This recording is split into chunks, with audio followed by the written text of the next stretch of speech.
you doing, guys? It's Eric from rulethewasteland.com and secretoftheinternet.com.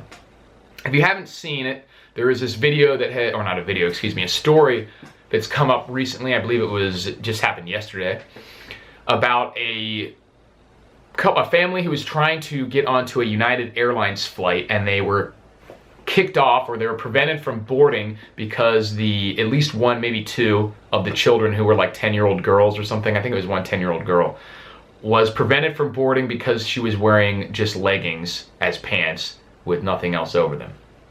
And of course this story spread around the internet. Everyone was outraged. All the feminists like, oh my god, you're trying to control what people wear, you're sexualizing young girls by saying this, blah, blah, blah, blah. So it became this big feminist and equality talking point that this girl wasn't allowed to get on a plane wearing only leggings as pants. So obviously she had a top on as well.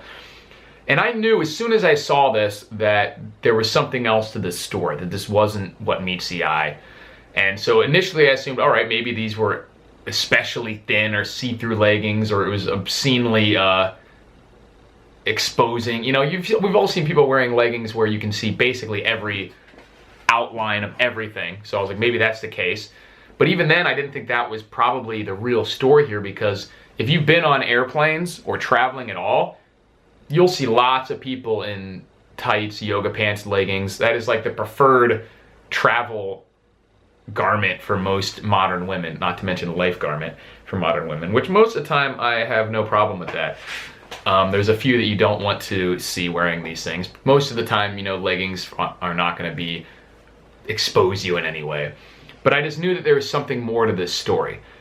And so I looked into it, and the truth is that the people were flying on an employee pass of some kind, an employee ticket, a discounted ticket. I don't think they were actually the employees themselves. It was a buddy pass given to them by employees. But when the employees use any sort of discounted ticket or an employee pass or employee ticket of any kind, they are subject to a specific dress code for United employees. And this sort of makes sense. They know that they want their people, they're representing the company to some extent, so they don't want them to look like complete fucking hobos and just wear, you know, whatever trash they pull out of their hamper. So there was a specific set of not uniform, but it was a dress code. They have a specific dress code for employees flying on their airline, and this includes the employee passes and anyone using them, even if they've given them to a friend or family member or whatever. And no leggings is one of the things that's specifically mentioned on this dress code. And United has even come out and said, this is our employee dress code. Leggings are perfectly fine for our normal travelers to wear. The only issue is that we have an employee dress code. They're using an employee pass. End of story. So like I said, there's no drama here. People are still probably going to be reluctant to back off from this issue because they've already put themselves out there, and the Americans today are addicted to outrage. It's like the outrage Olympics. If you can't find something that you're outraged about, then you just aren't trying hard enough, and you need to find increasingly more ridiculous things to get outraged about to keep up with your friends. So this is a non-issue, and even if, in my opinion, even if the airline wanted to just make that a rule for everyone, that's their prerogative. I have no problem with businesses making any kind of stupid rule that they want. There's plenty of other airlines that you could fly on if you don't want to fly with United. And I don't think businesses should have to bake cakes for people. I think businesses should be allowed to not serve someone in a Trump hat if they want to.